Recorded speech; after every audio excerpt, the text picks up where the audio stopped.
Il y a des matins où je me réveille après 8 heures de sommeil et où mon corps donne l'impression que quelqu'un a posé un poids sur ma poitrine. Ma tête est trouble, mes pas sont lourds et même le réveil sonne comme un écho moqueur. Mais d'autres jours, je ne dors que 5 ou 6 heures et je me réveille étonnamment clair, comme si tout mon corps avait été rechargé. Cette sensation étrange me fait sans cesse me demander « Pourquoi plus de sommeil me fatigue-t-il ? Et moins de sommeil me rend-il plus éveillé ? Et ai-je peut-être complètement mal compris, toutes ces années, la façon dont mon propre sommeil fonctionne réellement ? Et ce qui est surprenant, c'est que tout cela n'est pas de ta faute. Ton corps ne fonctionne pas selon la logique simple. Plus de sommeil égale plus d'énergie. Le véritable problème vient du fait que ton cerveau ne pense pas en heures, mais en cycles. Si tu te réveilles au mauvais moment, cela ressemble à un arrachement brutal hors d'un rêve en cours. Ce n'est pas la quantité de sommeil qui décide, mais le moment où ton corps est prêt à se réveiller. Lorsque je commence à vraiment observer mon sommeil, je remarque que mon cerveau traverse chaque nuit une sorte de rythme invisible. C'est comme si un orchestre silencieux jouait, et que chaque section avait sa propre fonction. D'abord, je plonge dans un sommeil léger, où mon corps se repose, mais reste encore capable de réagir au moindre bruit. Puis je m'enfonce plus profondément, dans une phase où mon corps répare, organise et guérit. C'est précisément là, dans cet état sans poids, que tout semble loin du monde, et que toute tentative de réveil ressemble à un arrachement forcé. Après environ 90 minutes, une autre couche commence, où mes pensées s'allument comme de petites étincelles dans ma tête. C'est là que naissent les rêves, que les souvenirs trouvent leur place et que les émotions de la journée se triennent. Cette partie est plus légère, plus douce, mais ce n'est toujours pas le moment où mon corps est vraiment prêt à se réveiller. Et puis, quelque part entre une phase et la suivante, un court instant de silence apparaît. C'est la transition vers un sommeil léger, avant qu'un nouveau cycle ne commence. Exactement, à ce moment-là, se réveiller serait comme ouvrir doucement une fenêtre, et non comme forcer une porte. Mais si je règle mon réveil au hasard entre ces niveaux, il me tire en plein milieu d'une réparation ou d'un rêve. Pas étonnant alors que ma tête soit lourde et que mes membres donnent l'impression de refuser de commencer la journée. Le stickman en moi chancelle alors dans une pièce aux lueurs tamisées, tandis que tout en lui reste encore en mode maintenance. Mais lorsqu'il se réveille au bon moment, la même pièce semble plus claire, son corps plus léger, sa respiration plus calme. C'est le même sommeil, la même nuit, seulement un autre point dans le rythme invisible. Et soudain, je me rends compte qu'il n'a jamais été question du nombre d'heures que je passe au lit, mais du fait de me réveiller au rythme de mon propre métronome intérieur. Plus j'y réfléchis, plus il devient clair pour moi que tous ces matins épuisés ne disent rien sur ma discipline ou sur ma capacité à bien dormir. J'ai simplement travaillé contre un rythme que mon corps connaissait déjà depuis longtemps, mais que je n'avais jamais compris. Ce n'a jamais été un échec personnel si j'étais fatigué malgré 8 heures de sommeil. Je ne suis pas faible, et ma volonté n'est pas le problème. J'ai seulement essayé d'utiliser un système qui n'était pas fait pour moi.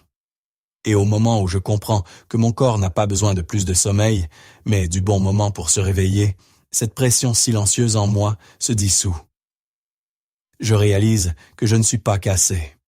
J'étais simplement hors du rythme. Lorsque je comprends enfin que mon corps pense en cycle et non en heures, une nouvelle image commence à se former. Soudain, il n'y a plus ce chaos dans lequel j'espérais chaque soir dormir assez. À la place, naît un système qui ressemble à une douce carte qui me guide à travers la nuit. Et plus je vois ces étapes clairement, plus mon petit stickman intérieur, qui jusque-là avançait sans repère dans l'obscurité, devient calme. Maintenant, il sait où aller et pourquoi. La première étape consiste à ne pas laisser le moment du réveil au hasard. Si je sais quand ma journée doit commencer, je commence à compter à rebours à partir de là, par intervalle de 90 minutes. C'est comme rembobiner un film jusqu'à ce que la scène corresponde de nouveau au début. Et lorsque je trouve le point où mon corps sera probablement en sommeil léger, une sorte de contrat silencieux se forme entre moi et mon rythme intérieur. Le stickman en moi s'assoit au bord de son petit lit et attend exactement le moment où son corps sera prêt à se lever de lui-même, plutôt que d'être arraché du sommeil. Mais ce système ne fonctionne que si je permets à mon corps de se détendre réellement. C'est pourquoi la deuxième étape ne commence pas dans le lit, mais des heures avant. Lorsque je tamise la lumière, 2 heures avant de me coucher, j'ai l'impression de fermer doucement la journée, comme une porte qui se ferme sans grincer. Mon stickman éteint peu à peu les petites lampes de sa chambre, jusqu'à ce qu'il ne reste qu'une douce pénombre. Le monde devient plus calme, et mon corps comprend que la soirée a commencé. La troisième étape commence 1 heure avant de dormir, lorsque je range les écrans. C'est étonnant à quel point l'absence de cette lumière bleue apaise mon esprit. Sans tous ces stimuli qui me maintiennent en mouvement, mon cerveau peut enfin ralentir. Le stickman pose son téléphone sur une petite table et le pousse légèrement, comme pour dire « pas maintenant ». C'est le moment où je me retrouve avec moi-même, peut-être en lisant quelques pages ou en observant ma respiration. Le bruit du monde s'efface. 30 minutes avant de dormir commence la 4e étape. Je laisse la température baisser et ma chambre devient soudain plus fraîche, comme une douce brise qui enveloppe mon corps. Mon stickman ajuste sa fine couverture et sent son corps s'enfoncer un peu plus dans le calme, car l'air frais lui permet de lâcher prise. La chaleur accumulée durant la journée peut enfin disparaître. C'est un petit rituel qui apaise mon corps sans qu'un mot soit nécessaire. Juste avant d'aller au lit, vient la 5e étape, celle qui change tout. J'écris les pensées qui veulent rester accrochées dans ma tête. Tout ce qui m'occupe passe sur le papier, pour que mon cerveau n'ait pas à veiller dessus toute la nuit.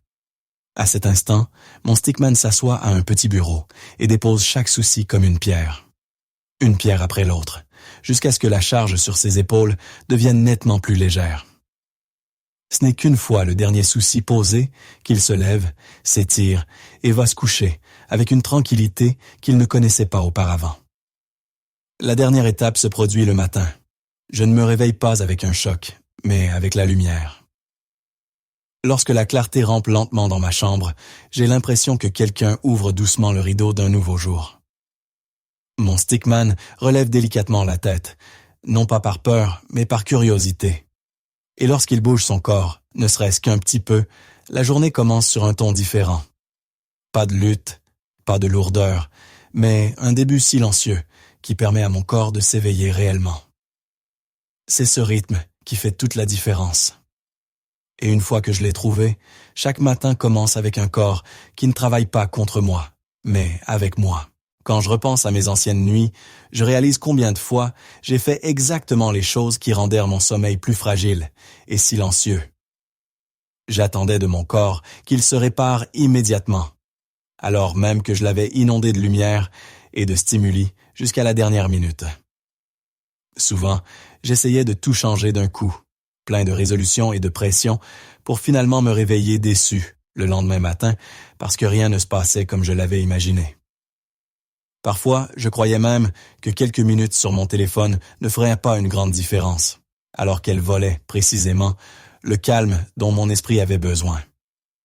Et plus je me mettais en colère contre ces erreurs, plus je me éloignais du rythme que je voulais trouver. Ce n'est que lorsque j'ai compris que chaque petit pas compte et que la patience fait partie du système que quelque chose a commencé à changer. Le sommeil n'était plus un combat, mais un lieu dans lequel je pouvais doucement revenir. Plus j'avance sur ce chemin, plus je remarque que le changement ne naît jamais d'un grand saut, mais de moments silencieux, presque invisibles. Tu n'as rien à prouver et personne à dépasser. Ton corps est simplement en train d'apprendre à respirer de nouveau à son propre rythme, et c'est parfaitement normal si cela prend du temps. Tu n'es pas quelqu'un qui échoue sans cesse. Tu es quelqu'un qui se réoriente doucement, pas à pas, nuit après nuit. Peut-être que cela ne paraît pas encore parfait, mais chaque soir où tu deviens un peu plus conscient, te rapproche d'une tranquillité qui a toujours été en toi. Tu n'as pas besoin d'atteindre 80% chaque jour. Parfois, quelques centimètres dans la bonne direction suffisent pour faire la différence. Plus je me relie à mon propre rythme, plus il devient clair pour moi que je ne suis pas quelqu'un qui essaie désespérément de se reposer enfin. Je suis quelqu'un qui a appris à travailler avec son corps plutôt que contre lui. Le matin ne m'appartient pas parce que je dors parfaitement, mais parce que je suis prêt à commencer chaque jour avec un peu plus de conscience. Et peut-être que toi aussi, tu sens que quelque chose en toi se réorganise, doucement, mais assez clairement, pour faire une différence. Tu n'es pas la personne qui abandonne, épuisée. Tu es la personne qui devient plus forte, petit à petit. Si cette pensée t'accompagne et t'aide à trouver ton propre rythme, alors reste ici, pour que nous puissions continuer à grandir ensemble.